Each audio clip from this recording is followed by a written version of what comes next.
Hi friends, welcome back to our channel. ನಾನು ಬಸ್ಸಾರು ಮಾಡೋಣ ಅಂದ್ಬಿಟ್ಟು ಕಾಳು ಅಲಸಂದೆ ಕಾಳು ಸ್ವಲ್ಪ ಇತ್ತು, ಮತ್ತು ಸಬ್ಬಕ್ಕಿ ಸೊಪ್ಪು ಚಿಲ್ಕರವೆ ಸೊಪ್ಪು ಹಾಕಿ ಒಂದು ಸ್ವಲ್ಪ ಬಸ್ಸಾರು ಮಾಡೋಣ ಅಂತ ಮಾಡ್ತಾಯಿದ್ದೀನಿ. ಮೊದಲಿಗೆ ಇಲ್ಲಿ ತರಕಾರಿ ಅಂತೀನಿ, ಇದು ಕಾಳುನು ಸೊಪ್ಪು ಬೇಯಿಸ್ಕೊತೀನಿ, ಟೊಮೊಟೊ ಒಂದು ಬೇಯಿಸ್ಕೊತಾ ಇದ್ದೀನಿ. ನಾವು ನಮ್ಮ ಮನೇಲಿ ಯಾವ ಥರ ಮಾಡ್ತೀರೋ ಅದೇ ಥರನೇ ಸಾಂಬಾರು ಮಾಡೋದು. ಒಬ್ಬೊಬ್ಬರು ಒಂದೊಂದು ಥರ ಮಾಡ್ತಾರೆ. ಟೊಮೊಟೊ ಬೇಯಿಸ್ಕೊಂಡು ಮಿಕ್ಸಿ ಜಾರ್ಗೆ ಹಾಕ್ಕೊತೀನಿ, ಒಂದು ಸ್ವಲ್ಪ ಮೆಣಸಿನ ಹಾಕ್ಕೊಂಡು, ಮತ್ತು ಸೊಪ್ಪೆಲ್ಲ ಬಗ್ಸ್ಕೊಂಡು ಸೊಪ್ಪು ಫ್ರೈ ಮಾಡಿಕೊಂಡು, ಇದು ಸಾಂಬಾರಿಗೆ ರುಬ್ಕೊಳೋದಕ್ಕೆ ಈರುಳ್ಳಿ, ಬೆಳ್ಳುಳ್ಳಿ, ಕೊತ್ತಂಬರಿ ಸೊಪ್ಪು ಸ್ವಲ್ಪ, ಮತ್ತು ಇದು ಜೀರಿಗೆ, ಕಾಳು ಮೆಣಸು ಸ್ವಲ್ಪ ನಮಗೆ ಬೇಕಾದಷ್ಟು ಹಾಕ್ಕೊಂಡು, ಹುಣಸೆಹಣ್ಣು ನೆನೆಸಿಟ್ಕೊಂಡಿದ್ದೀನಿ, ಹುಣಸೆಹಣ್ಣು ಎಲ್ಲ ಹಾಕಿದ್ದೀನಿ, ಟೊಮೊಟೊ, ಆಮೇಲೆ ಕೊಬ್ಬರಿ ಸ್ವಲ್ಪ, ಬೇಯಿಸಿರೋ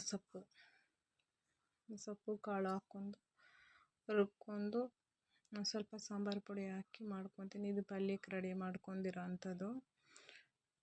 ಪಲ್ಯಕ್ಕೆ ಈ ಥರ ಈರುಳ್ಳಿ, ಬೆಳ್ಳುಳ್ಳಿ, ಮತ್ತು ಕರಿಬೇವು ಸೊಪ್ಪು, ಒಣಮೆಣ್ಸಿನ್ಕಾಯಿ. ನಾನು ಎಲ್ಲದಕ್ಕೂ ಜಾಸ್ತಿ ಪಲ್ಯ ಅಂದರೆ ಒಣಮೆಣ್ಸಿನ್ಕಾಯಿ ಜಾಸ್ತಿ ಬಳಸ್ತೀನಿ.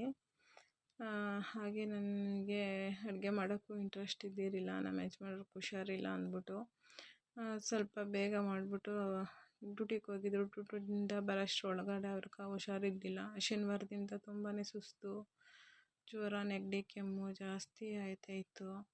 ಅದಕ್ಕೆ ಬೇಗ ಅಡುಗೆ ಮಾಡೋಣ ಅಂತ ಸ್ವಲ್ಪ ಸಾಂಬಾರು ಮಾಡಿಟ್ಬಿಟ್ರೆ ಮುದ್ದೆ ಹಾಸ್ಪಿಟ್ಲಿಗೆ ಹೋಗ್ಬಿಟ್ಟು ಬಂದು ಮಾಡ್ಕೊಬೋದು ಅಂದ್ಬಿಟ್ಟು ಸಾಂಬಾರು ಮಾಡಿಟ್ಟಾಯಿತೆ. ಇನ್ನು ನನ್ನ ಮಗಳಿಗೆ ಎಕ್ಸಾಮ್ ಬೇರೆ, ಓದ್ಕೊತಾ ಇದ್ಲು.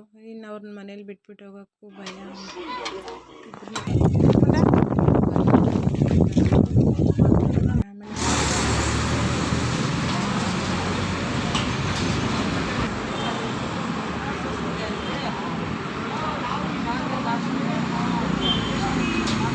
ಮನೇಲಿ ಎಲ್ಲರಿಗೂ ಹುಷಾರು ತಪ್ತಾನೆ ಇರ್ತೈತೆ.